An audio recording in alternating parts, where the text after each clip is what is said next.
Morning, Hi. Megan.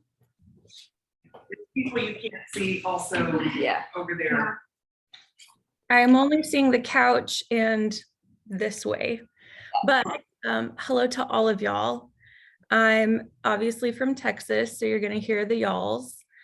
And I'm just excited to share with you some really cool stuff. So after, whenever we're done, they are going to do, we're going to muscle test and they're going to do the T ministry exercise.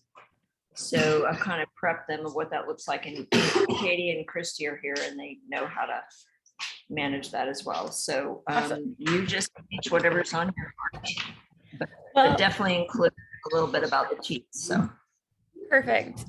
So I have a course that you guys are going to be getting a portion of, like an intro for free. And this whole space of herbalism it's not anything new. It's not anything that isn't on God's heart. So I'm actually going to screen share with you guys. That way you can kind of see what I have over here. Who all do we have in the room, by the way? Who's here with us? we have Christy, Katie, Mariah, Elba, Amy, Tiffany, Farah, Rachel, Sandy, Chelsea, Marlene. You can raise your hand when I say your name so she knows here. Whoever she can see, Renee and Kaylee. Well, And hello. Kanaya, if you can. Hi, Megan. Hi. So I have Giverty here, and I'm just going to start off with, can y'all see my screen? Yeah. Great. So I run a private practice in clinical herbalism, and we actually do things entirely from the spirit realm down, which we're not working with the body first. We're not working with emotions first. We're engaging King Jesus first, in the spirit realm first, because Jesus is our door, and Dalit means door. So he is our doorway to health. He's our doorway to all the good things that come from God's kingdom. So this course is, the teaching is called Taste the Goodness of God. And I think that there's so many treasures that are packed, not just in herbs, but in tasting and in the arts, culinary arts specifically, but all arts in general. Herbs are also arts. You have media, which is arts. You have so many different things that have the capacity to show creativity and the heart of God and the creativity of God. So there's a lot of treasures there that we're going to be unpacking. You guys will probably have some questions. So if you do, feel free to just like interject, say, hey, I have a question. I want this to be pretty interactive, not like stuffy. So doorway to herbalism. When we look at patterns in creation, we see God's imprint all in the trees, the leaves, the roots, the fruits.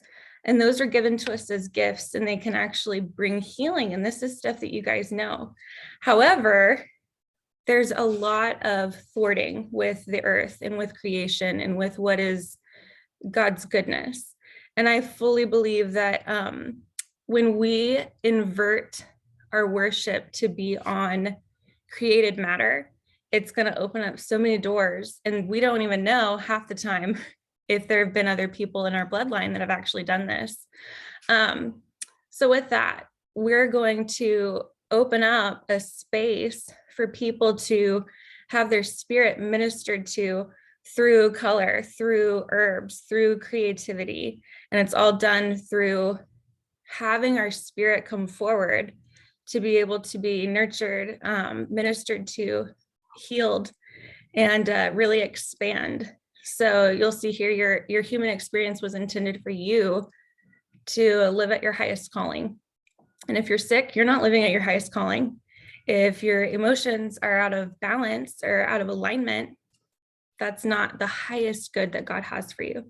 So we're going to do that through herbs. But before we continue, we're going to work through some of the ideas of herbs and how they function just from a clinical perspective, but then we'll also get into the spirit realm too.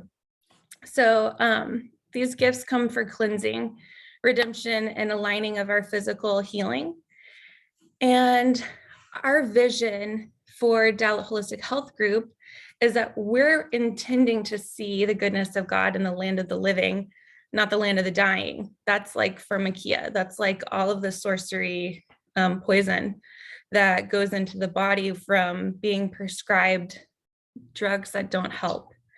And I'm not here to dishonor Western medicine at all. There is absolutely a time and place for it. And I really honor a lot of surgeons when they do their job for surgery. But a lot of the time, they aren't looking at things from a holistic perspective. They're not looking at things from wholeness of how can we prevent an issue from happening in your kids? How can we prevent an issue from taking place?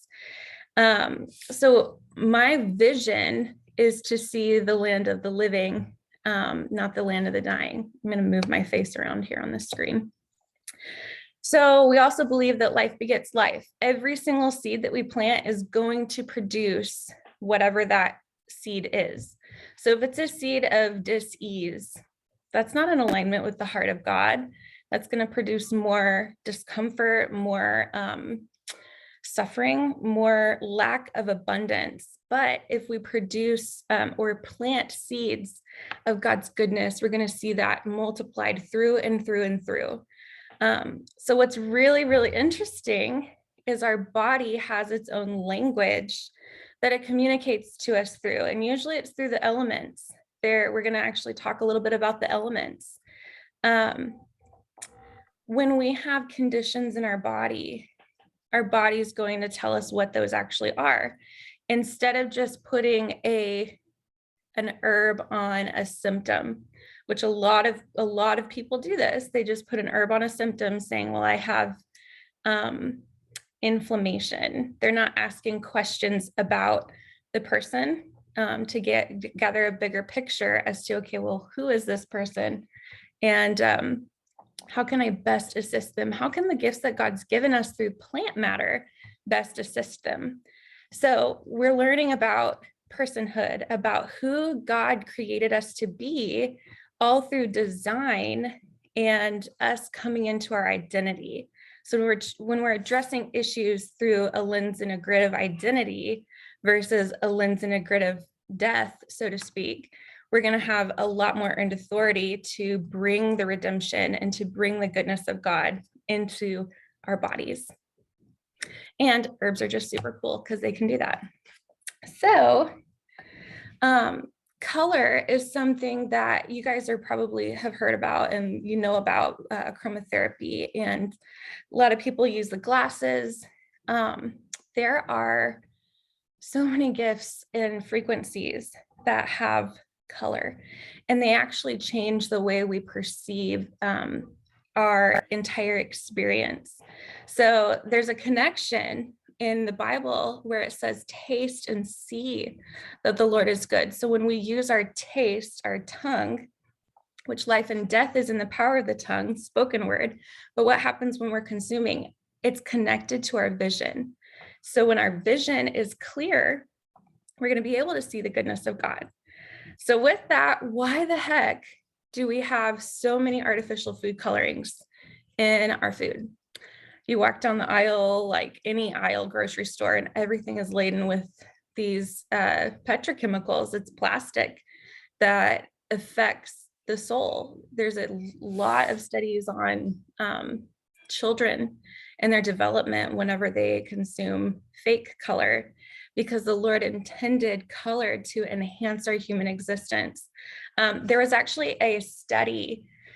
It was a Cheetos study. They took Cheetos and they, instead of putting like the yellow 6 powder on the Cheetos, they had a gray bowl and a yellow bowl, and everyone automatically goes to the yellow bowl. Why?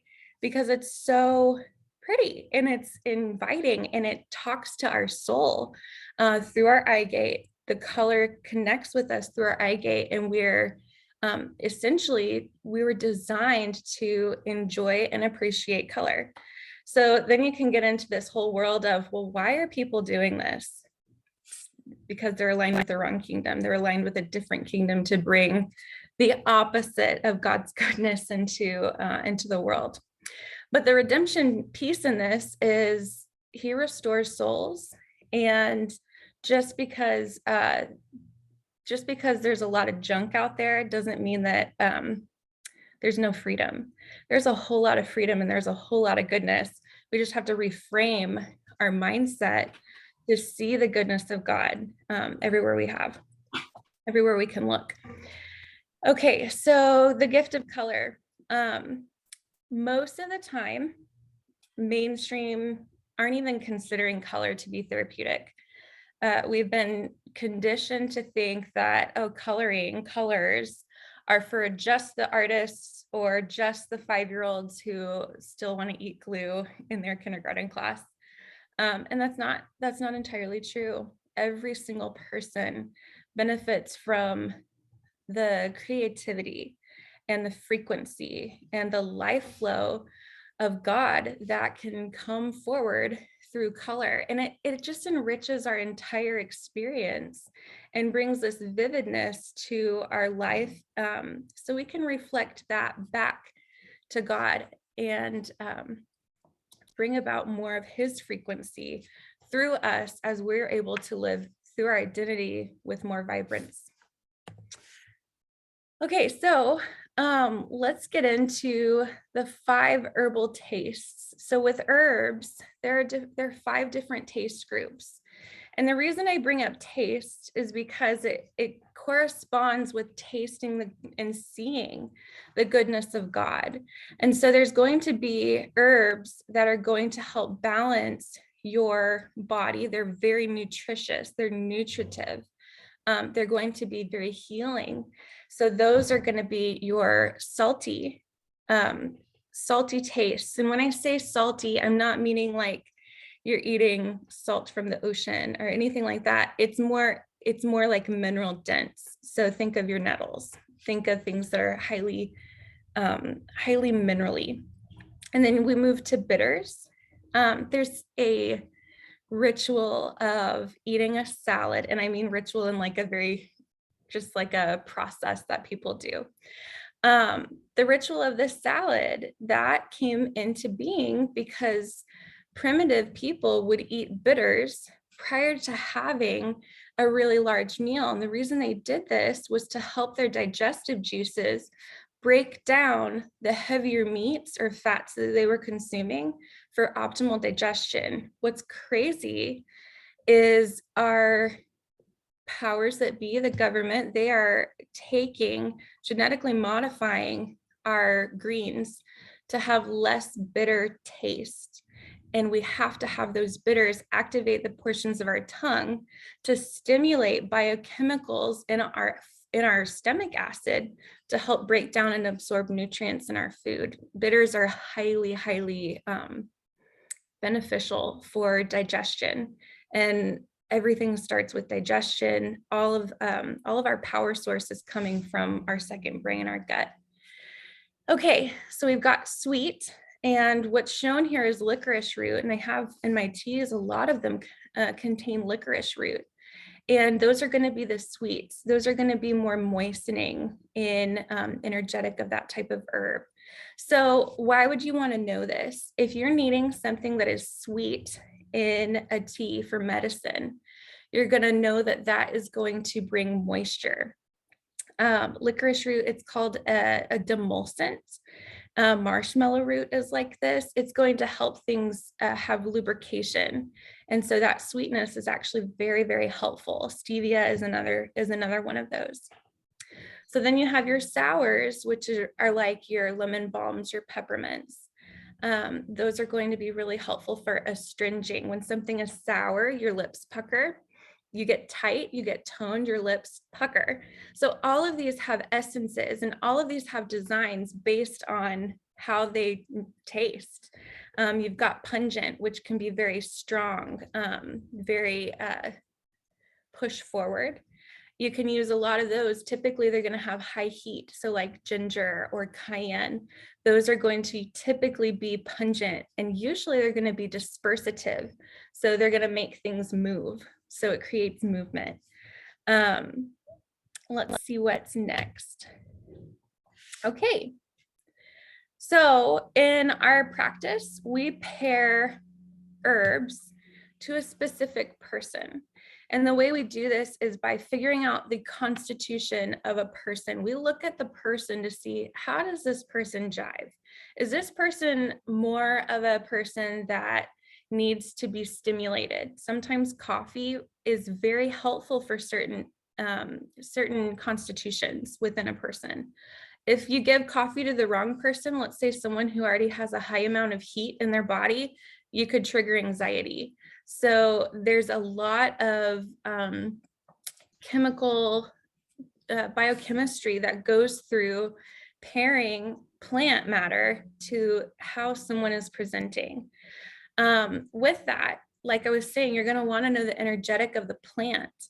If you have a person who has arthritic pain and they come in or they're talking to you about their knees are hurting and it's like a dull, achy pain, that could be very challenging if you give someone a cold herb or an energetically cold herb that is like peppermint. Peppermint is cooling. If we put peppermint in someone's body or topically on an energetic that is already cold in nature, it's not going to balance. It's going to increase that energy, the element of cooling, and it could even exacerbate the issue. So you'd want to warm that with something that is more warming. And the way you can pair that is by knowing the person and then also knowing the energetic of the plant. So then here's another thing, which is really interesting.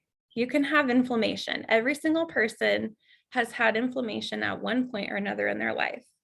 The thing about that is inflammation can take on its own energetic.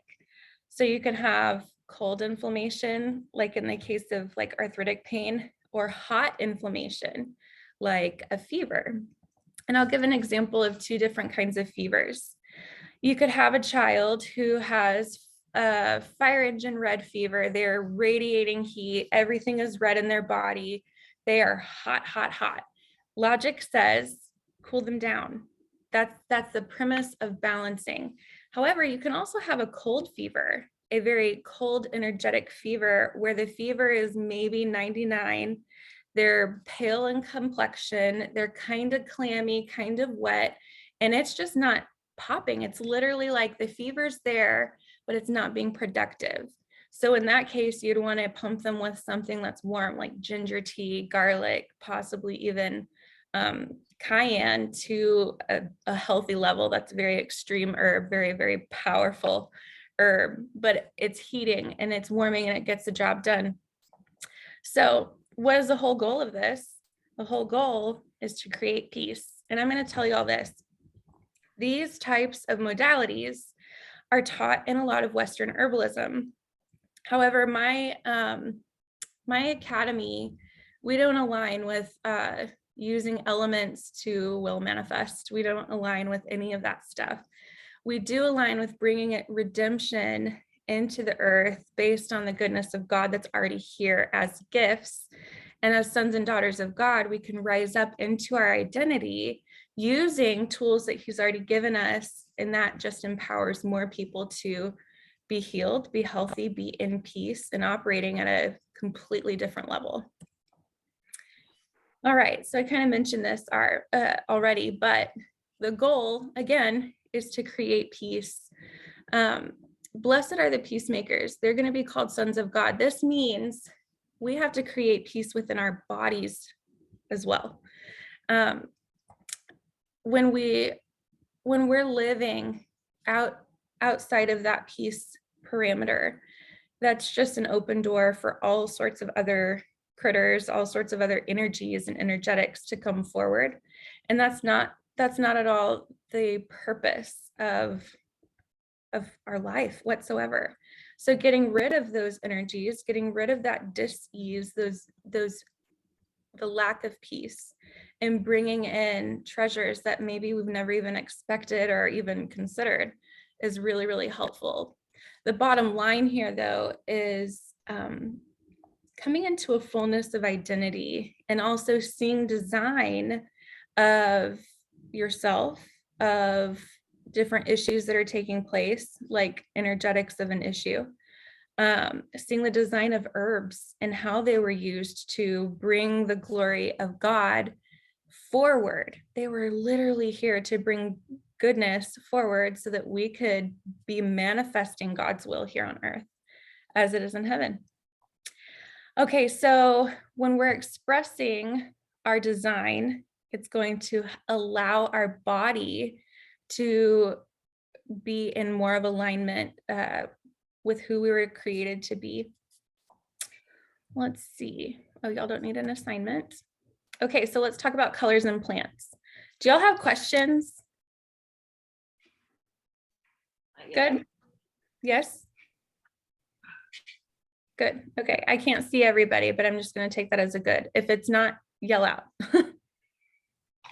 Okay, so we have colors and plants. The green color in plant matter is called chlorophyll. And that's actually really helpful for oxygenation, building blood, all of these sorts of things. We have not been taught about colors and how they are actually medicinal for our bodies, because I strongly believe that they don't want us to know that tasting and seeing the goodness of God can actually bring forward God's redemption in our life. So your bioflavonoids are really beneficial. You also have just your antioxidants as well. These are going to help bring forward more healing in your body.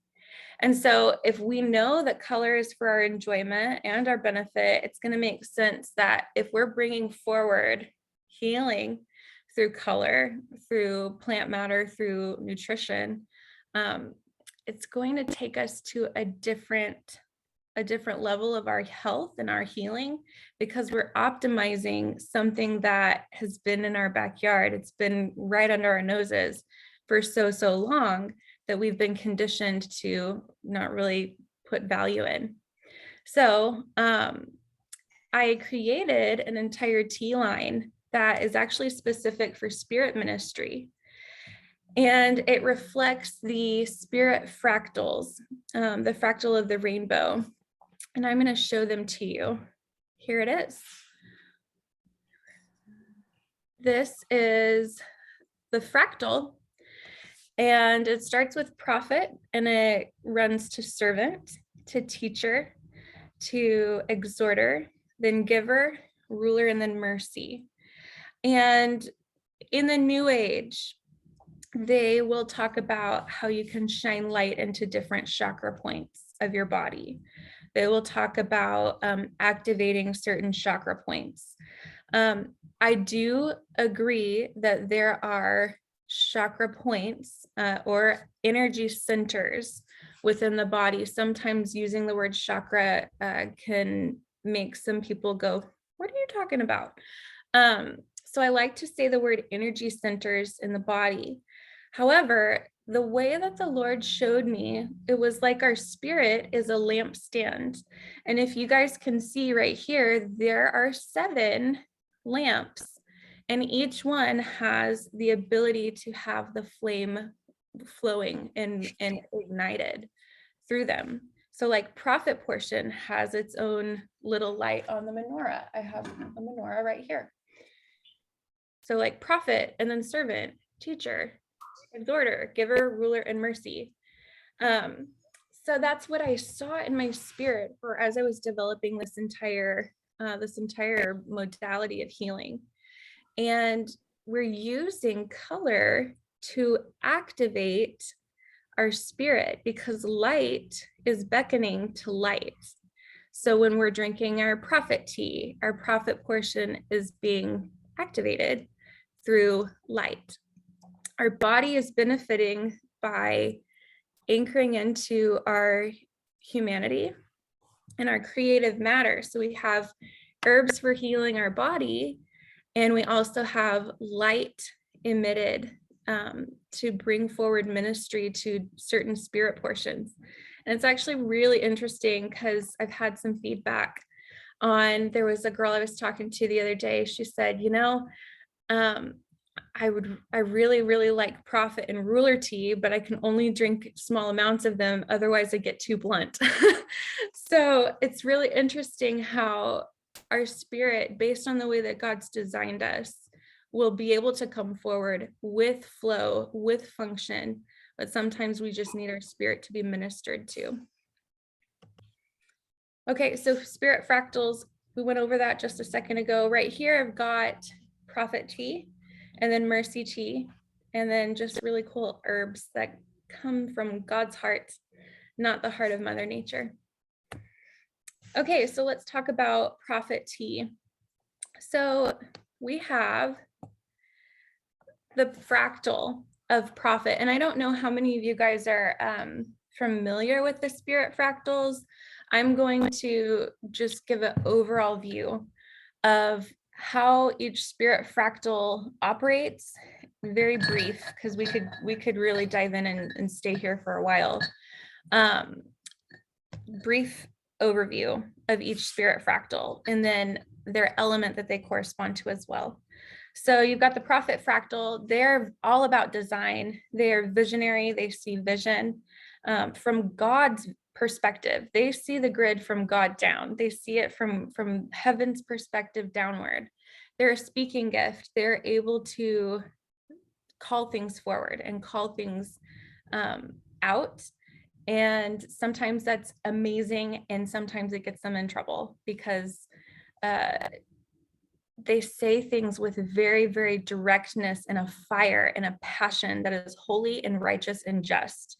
They can weave together principles that take people a long time to grasp this piece and grasp this piece. But a prophet, when they have the vision from heaven, they literally take their little thread and needle and say, here's the tapestry. And they are brilliant at being able to call that forward.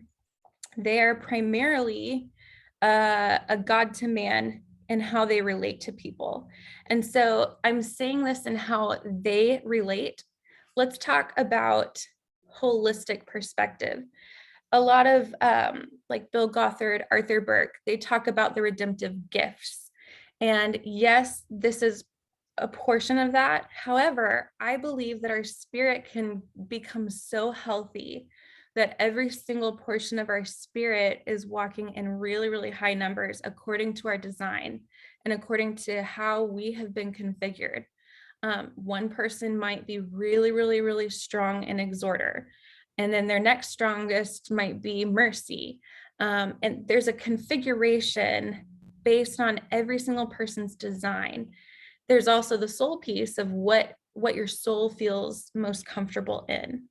So we get into more of that in a different course. But the prophet, he's relating this, and I say he because my prophet portion is a he.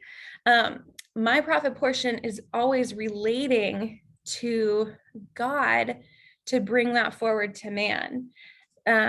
Actually, Chelsea, I think you got a big dose of my prophet portion. I think it was back in 2020 where my prophet portion was like, I'm not talking to you. I don't want to talk to you.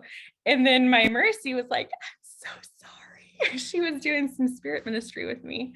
And it's really a beautiful thing when we have access to our spirit portions. And when we're able to actually nurture those portions to bring fire when fire is needed, to bring light when light is needed, it can illuminate darkness, and it can bring such a zeal and a passion for what's on God's mind. It's beautiful. So prophet tea uses red to bring forward that kind of vision from heaven down. Okay, servant tea. Servant is all about cleansing of atmospheres. We're going to cleanse some atmospheres when servant can come forward. Usually in spirit ministry, servant is very, very quickly accessible for a lot of people. Servant usually will come forward. They operate at a very high level of authority, typically because servant isn't about expansion. They're about, how can I build a platform under you? And we need our servant portions to come alongside our soul and help build platforms under our soul, under our body, and then push that out to build platforms under people, to really give them a platform to just exist from, and not just exist, but to thrive from. So when you have authority given to somebody, it is not to be domineering. Dominion is a holy word. Domineering is inverted dominion.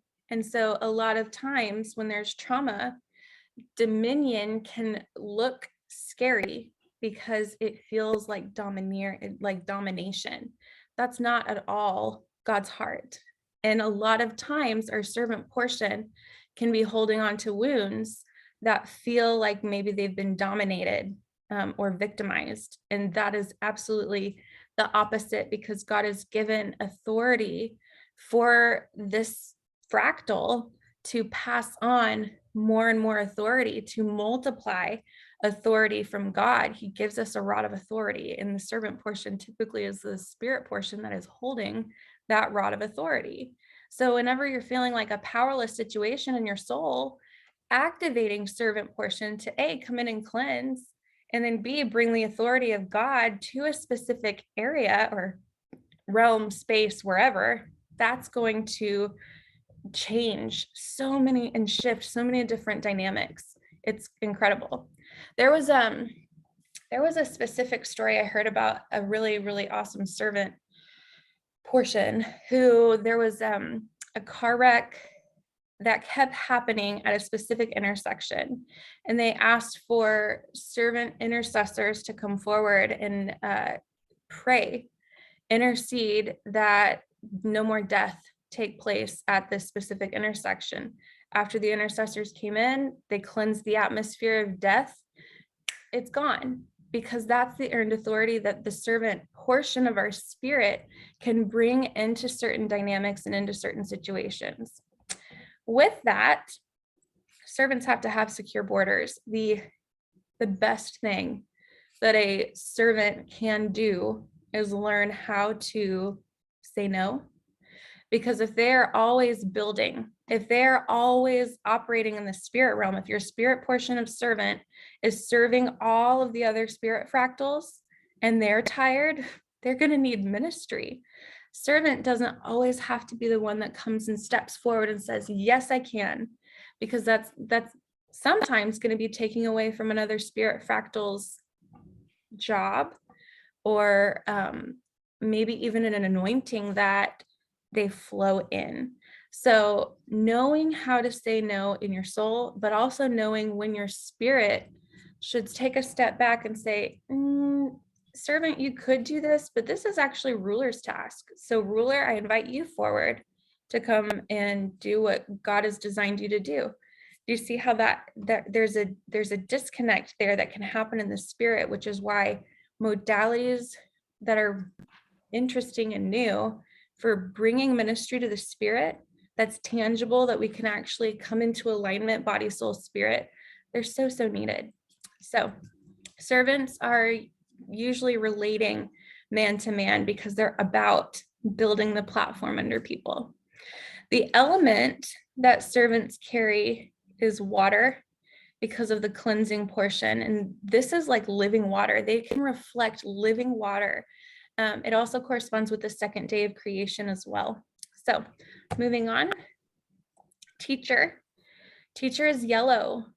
Teacher can correspond with a lot of the digestive system. It's going to see the details. It's going to see all of those tiny little minuscule things and want to empower you to know this detail here and this detail here. They're about responsibility. And sometimes teachers will withhold or not take responsibility when responsibility is necessary. And this could look like knowing you need to say something, but not saying anything because, well, they don't really have to know all of that. That's sometimes the withholding of the teacher, or withholding knowledge to disempower someone. The occult does this all the time. They do this all the time. They say, well, we showed you all the symbols. We showed you all of the stuff, because legally they have to in the spirit realm. However, they're not being forthcoming with knowledge. And here's the beautiful picture with teacher. They have the ability, this spirit portion has the brilliant ability to tap into knowledge, wisdom, and understanding from God, and then impart that to other portions, other people, other aspects of the body. And I'm talking about your entire spirit, and then moving forward to manifest from spirit down all of these elements of engaging with the knowledge of God, engaging with wisdom and understanding, those kinds of things. So they reflect truth. Teachers are also really, really invested in a purification process. Teachers like things clean and pure, a little bit different than the servant. They want to make sure that when you're speaking a word, that it is 100% in alignment with the truth of who God is. And they have a brilliant capacity to do this. It's also really important that teacher can come forward to grasp new concepts and then bring them to the masses as well. Our spirit fractals will partner with each other for a bigger purpose, but usually the teacher is going to want to make sure that the new thing is pure and appropriate. So they relate to natural law. That's how they're relating to creation. They're going to be doing this through natural law and science. So with element, they are air, and they correspond with the spirit realm. So like the second heaven, and that corresponds to the firmament. When the firmament was created, that was when there was a division line between the physical realm and the spirit realm. Teacher is very much a part of the spirit realm and can reflect Holy Spirit being behind you, saying, this is the way, walk in it. Teacher is really, really a cool portion of your spirit. All right, exhorter portion. So exhorter is very expansive. They are very upfront. They have the ability to lead. They have the ability to release hope. They have the ability to bring motivation to the entire collective, not just the one, not just a system, not just a pupil or a student or whoever is listening. They have an ability to release hope for the collective and move an entire group forward with unity. And it's brilliant. It's beautiful. Exhorters are so great. Exhorters have this spirit portion can oftentimes go into hiding for whatever reason, because maybe they were told you're too expansive. When that portion's up and another outside voice or trauma happens, exhorter can go away. But we have to have the exhorters to release that hope, to release the goodness of God that they have carrying within them for the collective. If the exhorters aren't there, the collective does not benefit. So we have to have our exhorter portions in our spirit come forward to move the collective. This actually also works in your own spirit. If your exhorter portion isn't there, exhorting your spirit fractals and releasing hope to a really tired prophet or a really, really worn out ruler, there can be some sadness, some damage, some dis-ease that is happening in the spirit of the human being. And we need our exhorters to be able to come forward and speak and emit their light. Here's an interesting story. I heard there was a Navy SEAL in training, and they were doing some type of exercise where they had to be in cold water for a long time. This was part of their training programming. They were at one of the brutal hours where this whole thing was just becoming almost too much for the group to handle. And out of nowhere, there was one exhorter who starts to sing a song that every single one of those guys knew. So instead of being trapped in the situation of, oh, when am I going to get out of this? When is this going to be over? The one exhorter was able to release his voice and frequency, and it changed the entire collective group to be able to move past something that was really, really challenging. Exhorters are really, really helpful for that. Okay, exhorters are going to relate to the people, to the collective. So in your spirit, exhorters are going to be looking at the whole, what about this one, this one, this one, this one? They're going to be looking at all of that. If they don't feel welcomed, they could really go away, like we had already talked about. But we need them forward. We need them to shed their light and to bring that expansive energy from kingdom down. So the element that they represent is earth. And again, earth is expansive. Earth has layers. Earth is primarily brings forward green. When we think of like plants and all of that kind of stuff, earth is the element that exhorter corresponds to. Okay, giver. I have my little giver tea here. So giver is very much about nurture and generational outlook and maximizing resources. And this isn't just monetary, where a lot of times giver can be very direct, very business, but also very kind and friendly. They maximize resources of food. Preppers, a lot of preppers have like a giver mentality of, I'm going to take care of my family. I'm going to take care of those around me, nurture, make sure that we've got, provision, storehouse kind of things. They can maximize time. They know timing extremely well. So if there's a situation that comes forward in life and the soul is like, I have no idea when I should do this or when this should take place, asking giver portion to come forward to shed light on timing and how to utilize proper resources for whatever the situation is, that will bring a frequency of kingdom into your life, because the design of giver and giver portion. So giver portion has a high level of favor, and those that operate in giver have a high level of favor as well, because there's lots of life-giving flow.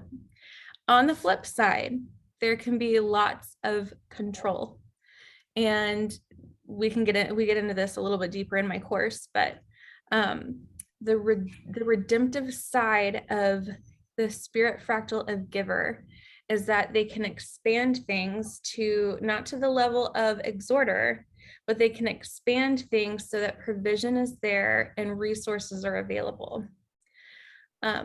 Multiplication, every seed after its own kind, that's kind of that's definitely a giver concept. Faith, when a giver or a giver portion, someone who's really strong in giver, when they are confronted with something that is bigger than themselves, bigger than they can control, they're either going to do one of two things. They're going to lean into control, or they're going to push forward through faith. So Abraham is very much of an example of this, where no kids, no lineage, no nothing. He was a friend of God though. And because of this covenant of friendship, this promise that God gave him that he agreed to with faith, he was able to have as many like generations beyond, massive, massive, massive amounts of generations. So that is how your giver portion can come forward to partner with your soul. Giver portion can come forward and partner with your body for reproductive health. I had a girl that had never had spirit ministry ever. She had never seen in the spirit, except dark things, but that's not redemptive vision that God offers us through Yeshua, through Jesus. She had never seen in the spirit in a clean way. And she was over at my house, and she had been trying to become pregnant for like a year and a half. And she was at the point where she was like, maybe I just shouldn't be pregnant. So I said, well, if you're open, I can pray for you. I never made a promise. She had expressed that she'd like prayer prior to this as well. So I said, I also have tea. Let's work with Giver Tea. So we did spirit ministry to her Giver portion. When Giver portion was ministered to with the tea, with color, with herb, her portion was able to come forward, and she started seeing in the spirit. She saw certain things like a false Jesus from religious programming that had happened in childhood. There were layers of abandonment, just different things that were resting on the reproductive system that needed to be evicted, that her Giver portion had that knowledge for to bring forward generations. But there were things that had to come forward in order to be evicted and removed. That way the life flow of God could come forward. She is now, I think, 13 weeks pregnant. And that is a testament to the ministry power that the Lord has for people to operate within, for people to be able to come into their identity and confidence within the Lord, that they can bring forward the goodness of God in the land of the living, not the land of the barren or the dead. That's the whole thing. Okay. So the element that corresponds to Giver is wind. This might be kind of confusing because sometimes people are like, well, what's the difference between air and wind? Nitrogen and oxygen make up air. That it's a molecule, it makes it up. Wind is motion. Wind is air that moves. It moves sideways, it moves up, down. When the Lord breathed life into Adam's lungs, he was putting wind in the lungs of Adam for Adam to come forth into his design, to bring forward, naming all of the plants, naming all of the animals, doing all of these certain gifts that God had already instilled into him. So Giver is very much like a wind motion. Okay, ruler. Ruler is about governing and the governance of the kingdom of light, the kingdom of God. They have a very high level for efficiency. If your ruler portion is missing, the likelihood of the efficiency that is taking place is very high. Ruler is so great and gifted at bringing efficiency and effectiveness to certain projects and tasks. They're very systems oriented of this takes place, this takes place, this takes place, so on and so forth. Very, very systems oriented. They have the ability to build massive empires. China is very much of a ruler type essence in how they bring things about. They can have a safety anointing. Your ruler portion can establish safety and government, because if you start getting some illegal spirit attacks and you activate ruler portion to come forward to open up a court case in heaven and bring the government of God on certain situations, you're now not operating from a soul realm, you're operating from a spirit realm, pulling on higher powers than anything that we could ever conjure up in our soul. Our soul connects so viscerally, like person to person or tangibly. Our spirit connects to the throne room of God and has access to covenants that override all other covenants. Which is why I believe the element corresponds with blood. And on the sixth day was when Adam was created. So we're animals. And there was no blood prior to this day. And when we bring the kingdom covenant of Jesus into certain areas, we have the power to build empires, build the kingdom with efficiency, with a high level of authority, but also do it in a safe way that is not predatory. It's not going to be taking over or shutting people down. It's very loving, very kind, very effective. Okay. Mercy tea. Mercy is just a precious portion of the Spirit. And sometimes when people don't have their mercy portion, they can feel really, really rough or sad. Sometimes when a mercy is too active in a person's spirit, they can be too permissive and have an allowing of mixing to come forward. And we need mercies to bring forward the worship before the warfare.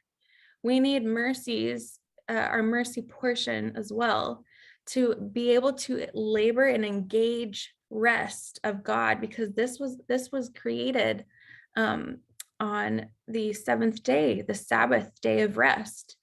This happens, the mercy is able to do this through intimacy with God, through intimacy with Jesus and the Holy Spirit, but also by deeply connecting to the other spirit fractals and showing them kindness, showing them hospitality, showing them how to heal certain elements of woundedness. If there are spirit portions that are in conflict with each other, sometimes it could be mercy in conflict with another spirit portion, or mercy can bring healing and connectedness, alignment to other portions of the Spirit. And if we take this idea and push it forward to the body of Christ and how people operate within their soul, mercies have this ability to bring alignment and healing and restoration from a completely different perspective than the majority of the other types of spirit fractals. Okay, so they're going to relate person to person, again, like similar to the exhorter of seeing all of the portions of the Spirit. They're going to feel all of the portions of the Spirit. And they might not have the words to communicate what they're sensing, what they're seeing in the Spirit, but they feel it, and then it'll catch up, and eventually that truth of what's on God's heart is going to come forward, even if there's not a full explanation of it.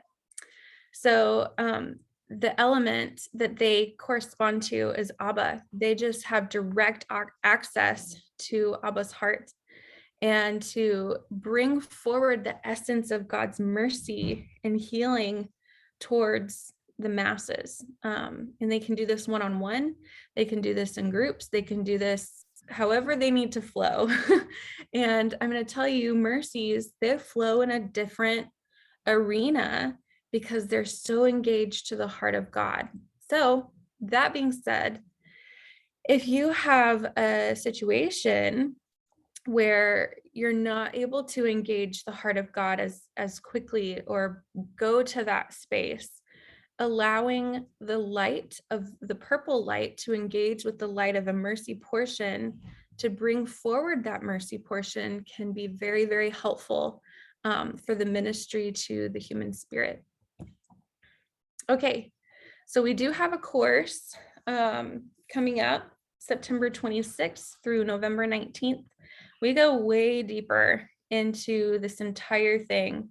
I'm going to let you know ahead of time if there will be inner healing and deliverance. We start off with that. I'm not at all here to make potions, not interested. You can get that everywhere else. If you're wanting to drink the tea to have X portion healed, this is not that. This is making a space and inviting King Jesus, Holy Spirit, God's heart in to minister to people. There will be work involved because typically when we make a space like this, there's going to be stuff that comes to the surface for the Lord to just skim off. So my course goes into a lot of that. There are elements of inner healing. There are elements of deliverance, a lot of it. We're not engaging in using herbs in a defiled way. In fact, we're more engaged in cleansing the earth and bringing redemption to the earth matter, to bring forward more life flow of God.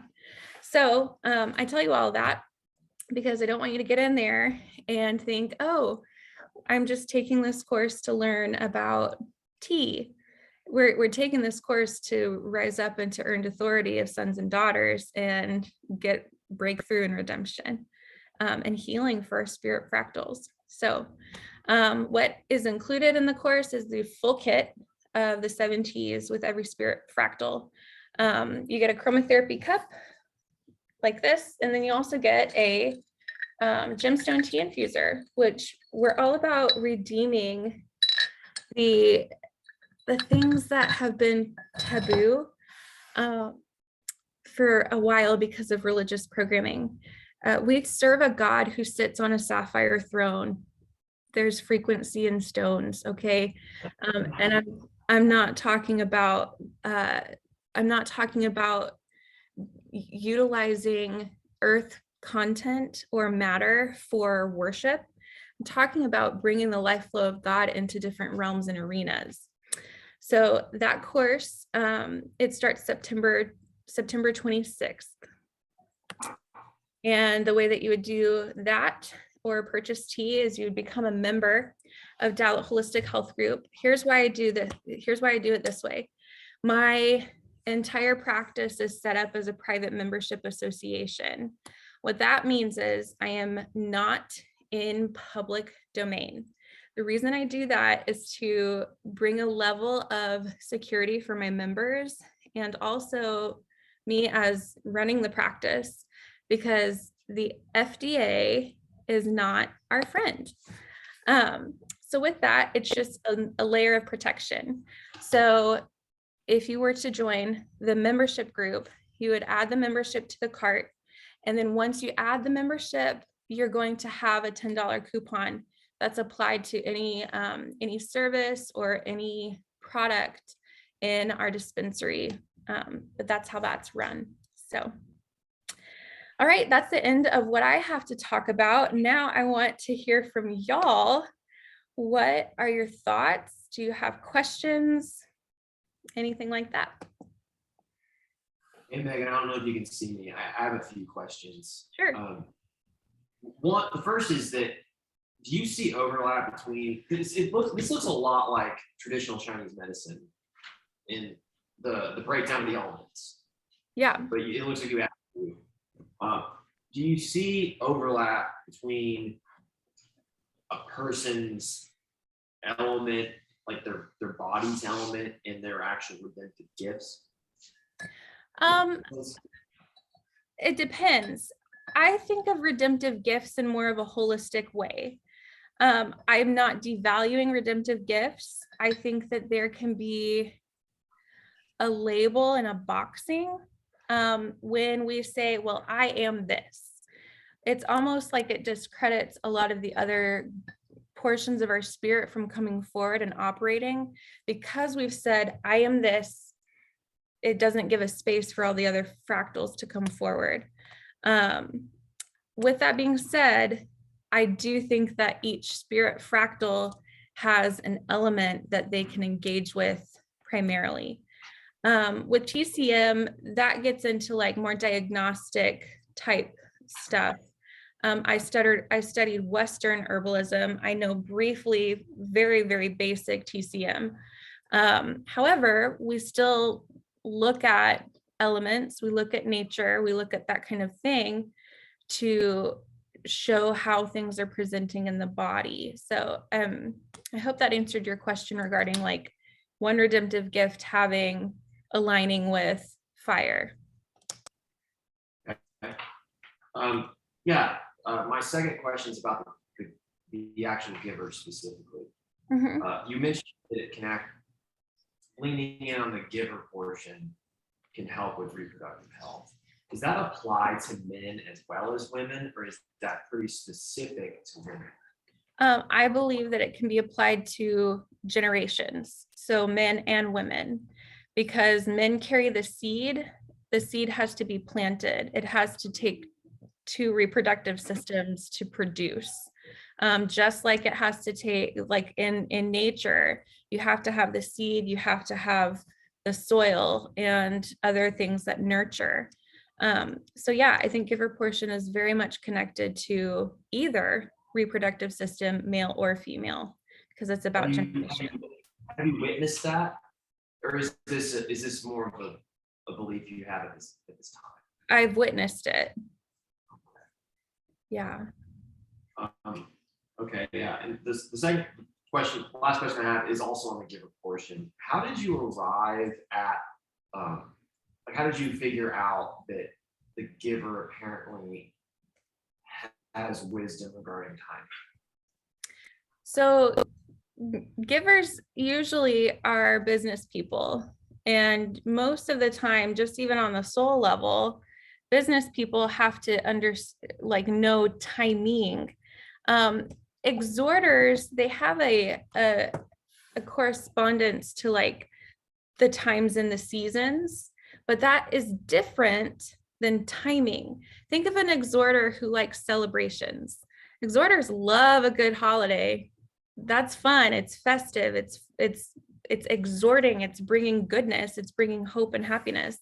Whereas the timing of a giver is knowing this is the time I need to act on this. And if I don't, here's the ramifications of not acting in this manner.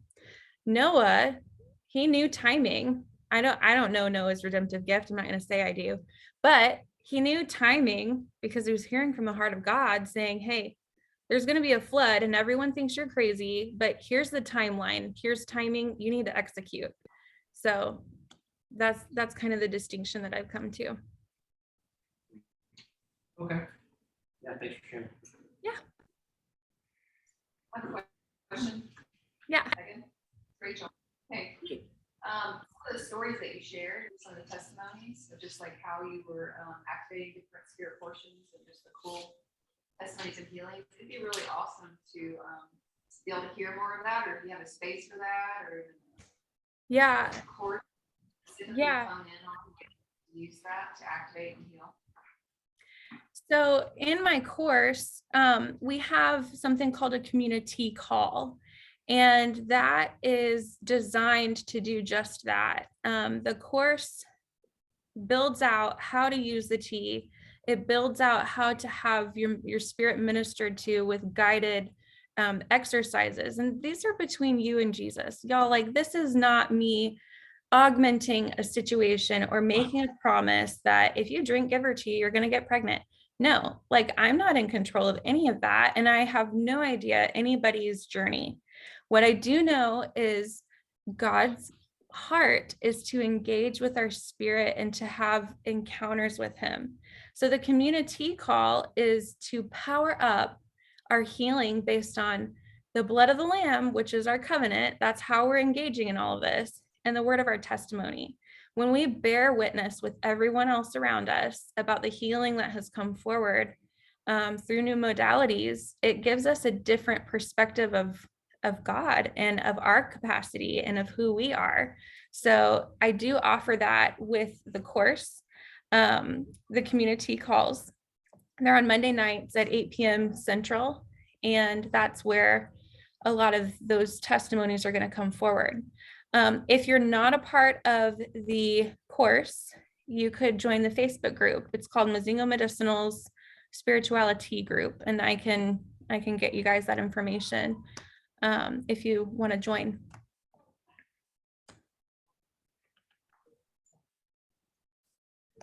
I saw lips moving. I can't hear you guys for some reason. I said that would be great. Oh, okay. Do y'all have any other questions? No, I was just gonna tell you, making those beautiful presentations. Well, Very yeah. nice. Yay. You're doing a good job. Well, thank you, friends. I love what you're bringing to the camera here. How often do you need to take the tea? Say it louder. How often do you need to take the tea? 10 minutes minimum for steeping. I can't hear very well. Someone's gonna have to yell. Often do you need to take the tea? If y'all muscle test, I would muscle test. I would muscle test which fractal needs to be worked on for ministry. You could do sway testing, but I typically would lean on muscle testing for how long, which one, so on and so forth.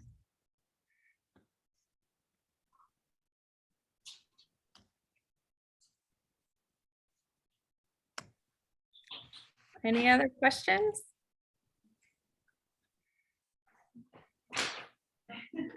What was the name of the Facebook group again? Mozingo, I will spell it for you. MOZINGO,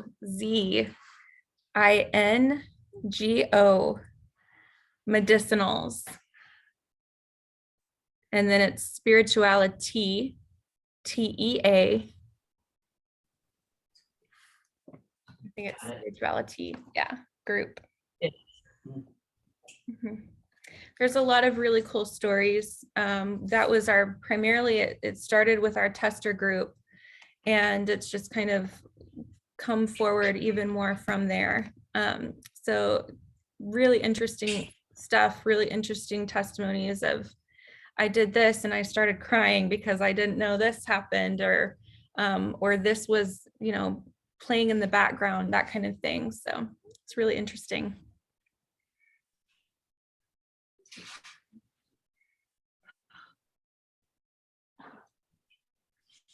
As far as how often I take the tea, I've seen it work really well in preparation for ministry. Like if you're gonna have a coaching session, you might want to drink it night before or while you're coaching, whatever, any kind of inner healing.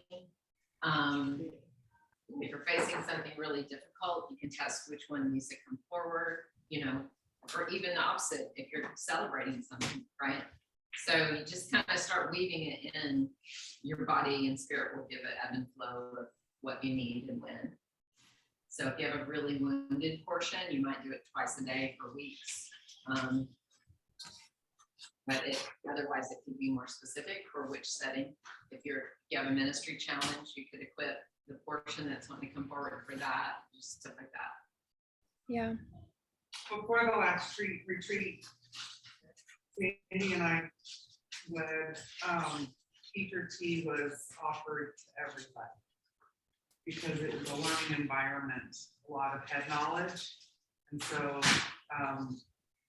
everybody had access to all the tea, but that was the one that, as our group, that was the one we were wanting to call forward for the learning portion of it. Yeah.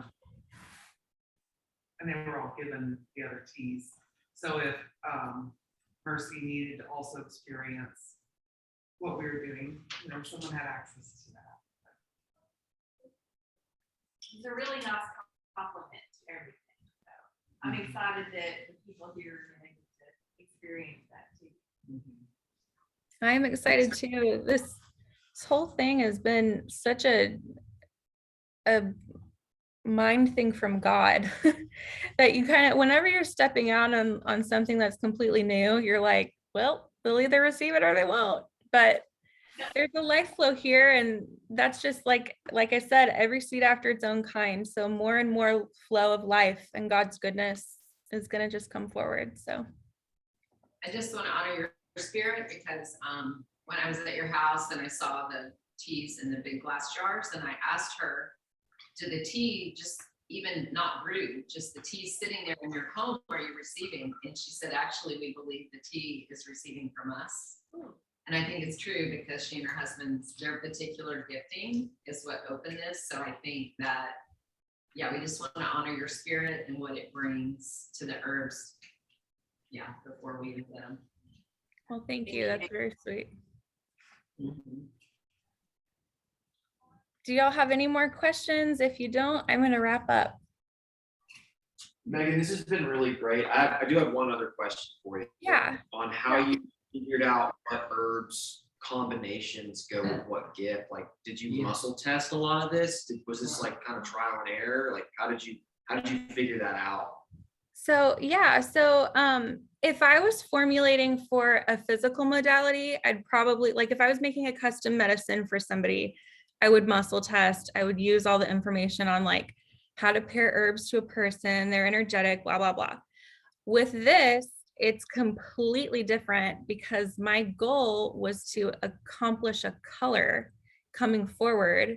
And then once the color was accomplished, then we're going to open up taste portals to bring forward more of that. And it's so weird because if you actually look at like profit, Gotu-Kola is in there, and that helps merge the right and the left hemispheres of the brain, which is very much like the essence of profit portion. So my motive in formulation was completely different than anything that I'd ever done before.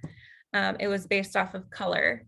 And then from there, we took the essence of profit, which is like spicy and a little bit maybe sour sometimes and just pungent. And then we paired, taste after we pulled in some of those natural colors in the dye from the teas. Cool.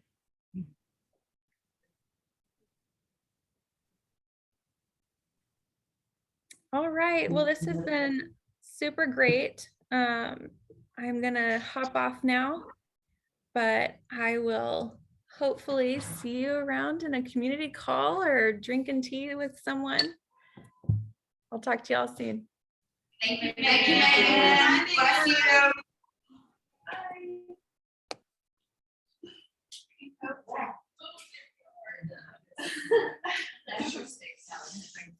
Mhm.